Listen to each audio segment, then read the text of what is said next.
It brought tears of rage to his eyes. Barack Obama going over the nightmarish string of mass shootings in America as he formally spelled out executive action to implement tighter gun control. It's not the first time that Obama will have bypassed Congress, particularly on this issue, but it sets up an uneasy showdown in the courts over a right to bear arms that's in the Constitution and the right of individual states to regulate their own commerce. Some might be tempted to make a glib assessment that Obama's gone French. Yes, here in a nation where the Constitution offers all sorts of tricks to allow the president to push through measures on his own. Even the bills passed in the French Parliament only become law after the publication of so-called application decrees. It would be unfair, though, to say François Hollande rules by decree, but the French often wonder if their system of government isn't too presidential. As for the predicament of the man in the White House, often described as the most powerful person in the world, with, according to public opinion, a majority in favor of stricter gun control, yet activists and lobbies are fired up, and Congress repeatedly shoots down curbs on firearms. Is the 44th President of the United States respecting the will of the people? Today in the France24 debate, executive action as a weapon of choice. With us, she's the author of America After Obama, Amy Green, teaches at the prestigious French Political Science Institute, Sciences Po. Welcome back to the show. Thank you very much. We're joined from the United States by Josh Blackman. He's in Houston, Texas, and he teaches law at South Texas College. Thank you for joining us. Thank you so much. He heads the VOLOKH Conspiracy, a blog by attorneys that weigh in on legal matters that you can read in the Washington Post. Eugene VOLOKH joins us from the law school at UCLA in Los Angeles. Thank you for being with us. And Charlotte RECOQUILLON, who works on police violence and brutality in the U.S. at the French Institute of Geopolitics. Yes. Welcome to the show. The France24 debate, where you can join the conversation on Facebook and Twitter, our hashtag F24debate. Barack Obama speaking a short while ago from the White House. He announced executive orders to regulate the sale of firearms, most notably curbing how they're sold at places like gun shows, over the internet, more background checks at buyers, and at one point, the U.S. president did get emotional. Every time I think about those kids, it gets me mad. And by the way, it happens on the streets of Chicago every day.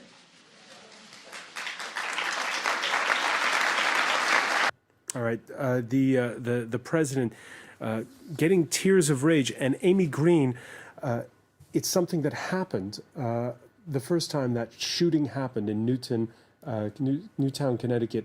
That was in 2012, and again today he got emotional over that issue. In Newtown, Connecticut, many people who observed U.S. politics, who followed the debate, would have thought that this was a watershed moment. I mean, 26 and 7-year-old children were killed by a machine gun. The victim, the perpetrator's mother as well, 6 adults, and then the victim killed himself. And everybody thought that the brutality of this act, the sheer shock of it, would be enough to push public opinion and political deciders, the lawmakers, to actually act. There was a bipartisan bill introduced. It was proposed, the NRA and the gun lobby, along with the politicians who were financed and supported by them, ultimately brought nothing to the table. Obama was very angry at that time, and I think he mentioned that Washington should feel ashamed of itself at that time. Once the Newtown, the legislation following Newtown wasn't pushed through Congress, Obama didn't really do much until these last executive actions. But effectively, the shock of what happened in Connecticut, and then every single day, almost mass shootings, 30,000 people killed a year by gun violence in the U.S., whether it's through mass shootings, through domestic violence, suicides, what have you, was enough to effectively make the president, in his last days of his second term, finally do something. Josh Blackman, were you moved by the president's tears? So I think the president was definitely emotional. He was definitely crying and showed how his frustration was. But I think the more important issue is, why has this issue not worked in Congress? This issue has been going on for a while. And in each successive election, the president has made a big issue on guns, and his party has lost power. A recent poll by Gallup released the other day showed that guns is among the lowest issues. Only 2% of the American people think this is the most important issue. Things like the economy are more important. So it's really not surprising that there's not more institutional inertia. And I've actually done research on this. The aftermath of a mass shooting tragedy that it is, there's definitely a lot of spike in interest, but over time that fades. So it really isn't surprising that the president hasn't been successful in Congress, that he has had to turn to executive action. Although, for the most part, the executive, they're not orders, they're memorandum that he issued, were not particularly harsh. They have, very little impact. They'll affect probably a small number of people who sell guns. And I suspect that a lot of gun control enthusiasts are not particularly excited about the president, who wasn't very ambitious with these sorts of orders. So, and I'll put this to Eugene VOLOKH. We heard Amy Greene say that the elementary school shooting in 2012 in Connecticut turned out not to be a watershed moment. This won't either be a watershed moment? No, Josh Blackman is quite right. This is a very modest, small step. It's not even clear it's much of a step in any direction. As to the background checks, it basically offers prosecutors some extra guidance about who is subject to background checks. Congress has decided, rightly or wrongly, that professional gun dealers have to do background checks, while people who just sell guns as a hobby or for a collection don't. And this guidance says, well, here's some factors to consider: who is a professional, who's in the business of gun dealing, and who's just a hobbyist. This is a very modest step. It's not likely to cause any real constitutional objections. There's not a Second Amendment problem here. I think that's within the president's power, in large part because it is so small. It is just a statement to federal prosecutors and to the public, interpreting in a very minor way the existing line that Congress has drawn. One can have a debate as to whether broader gun controls are a good idea or not.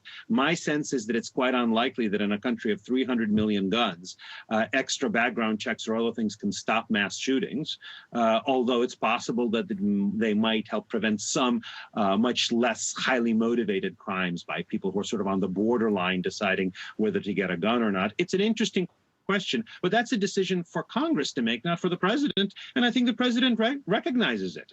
He isn't trying to really change the law here. He's just trying to slightly explain it, slightly clarify it, although not even much of that for prosecutors. Charlotte RECOQUILLON, we heard Barack Obama say that ultimately it will be up to the Congress, and say as well that this is going to be a long, hard-fought battle. There was the sense, and he admitted, it's not going to happen when I'm president. No, it's not going to happen, and it might take even more time because we are nowhere near to address the Second Amendment issue, and all the language around the debate is about the control of the business and the trade of guns, but not about the essence of it and the fact that owning a gun and being able by right to arm someone else is lawful or unlawful or right for Americans. And the use of the Sandy Hook tragedy is also telling that because it's children who were victims, it is somehow more serious than when it's regular citizens. So it's just what I try to say is that we are not talking about the fact that killing other people, whether they're adults or children, is legitimate or not. So it will take time. All right, that's a point brought up by several of the panelists here so far. The number of homicides in the U.S. is much, much higher than anywhere else. Per 1 million citizens in the United States, it's, show you the graph here, a much more violent place than any other developed nation. And yet, public opinion is divided. A majority, but a very, very slim one, according to an August poll by the Pew Research Center, favor gun control over gun rights. In red is there on that graph is gun control, but just barely. And why, Amy Greene, on that graph has the gap narrowed in the past 10 years? Well, first, there's the question of the number of mass shootings. Another thing that I thought more and more people in favor of gun rights. Well, it's interesting because I think there's almost a false choice between the question of gun rights and gun control. And this is one of the things that Obama brought up in his speech today, which is that the question is not curbing the right of law-abiding citizens to own guns. The question is keeping guns out of the hands of people who are mentally unstable, people who have absolutely no business buying them, people who have the motive to acquire guns with the express purpose of killing other people. And so the question of gun control and gun rights is actually a false choice. The gap has narrowed, certainly, but the question of whether or not you can have those two at opposite ends of the spectrum is actually a debate that can be had.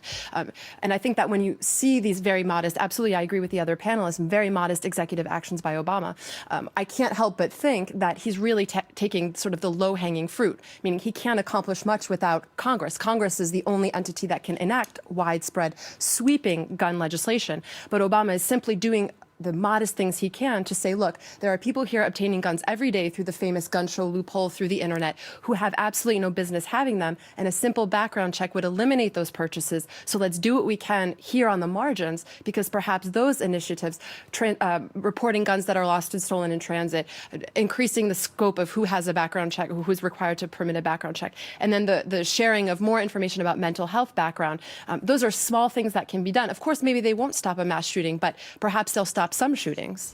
Josh Blackman, explain it to us who are not in the United States.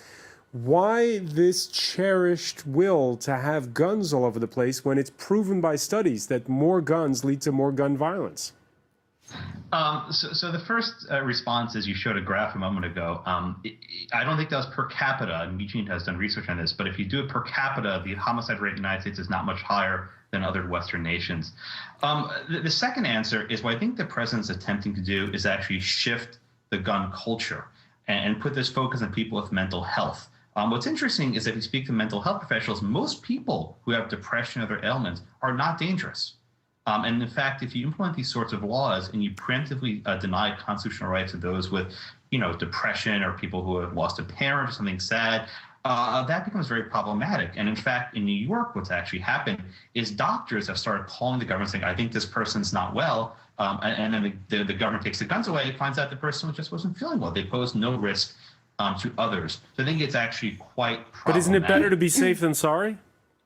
Well, no. Usually with our constitutional rights, we don't look at it that way. So with respect to free speech, which is another one of our cherished rights, which Europeans don't care much for, we allow people to say dangerous things. We have no hate speech laws in the United States. I can go on American television and say something that would probably get me arrested in France. Right? We can talk about denying the Holocaust. I could be arrested for that in Germany.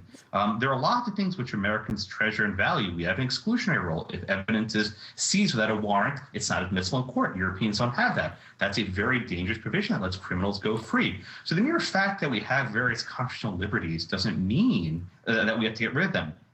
And I think the ultimate point here is virtually every single person who engaged in a mass shooting, and they're actually fairly rare. These are not happening every day. The number which I think was mentioned according to a Washington Post study, they happen. They happen on shootings of four people or more.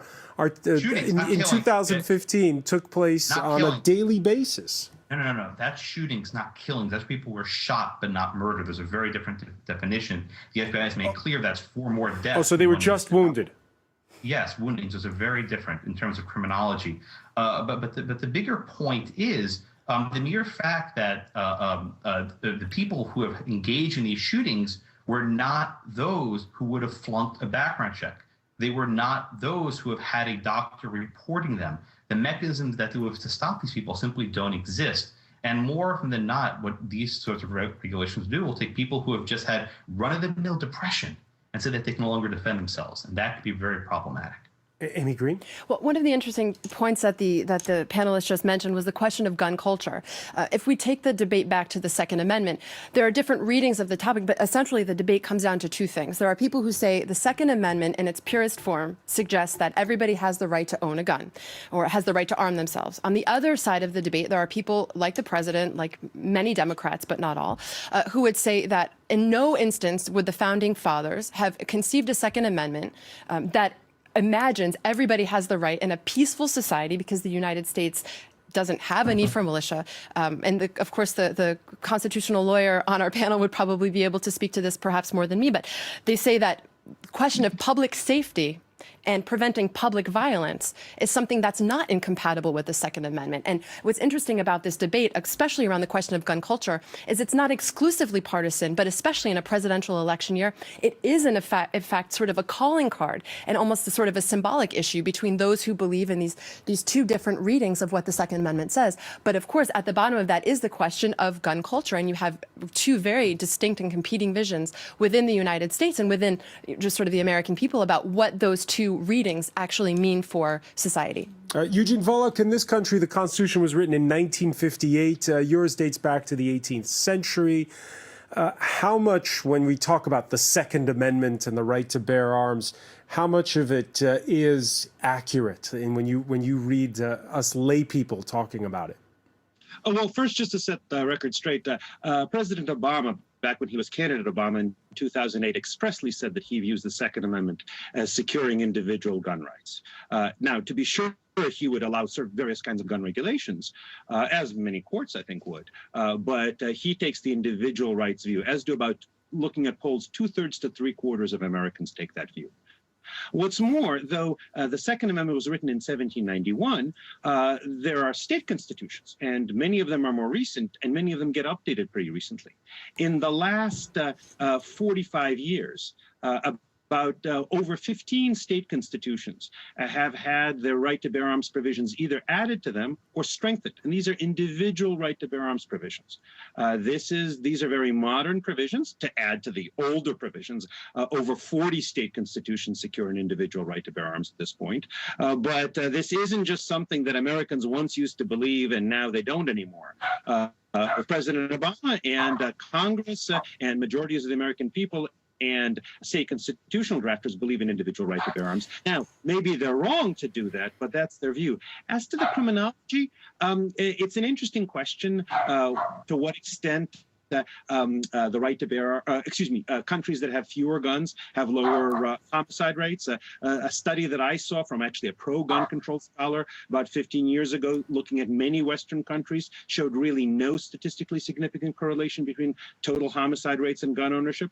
But it is pretty clear that in America, which is a country that has 300 million guns, if you really are talking about trying to ban guns, which some people are talking about, and I thought I heard some suggestion of here, that's just not going to work. The criminals are going to be able to get all the guns that they want. And that's, I think, why many Americans today don't support gun control, because they figure it's only going to disarm the law-abiding and not the criminal. All right, we're going to talk about this issue of the gun culture and also about whether or not the president has overreached when we come back. Josh Blackman, I know you have to run, so thank you for joining us. The rest of our panel, don't go away. We'll be right back. You're watching the France 24 debate.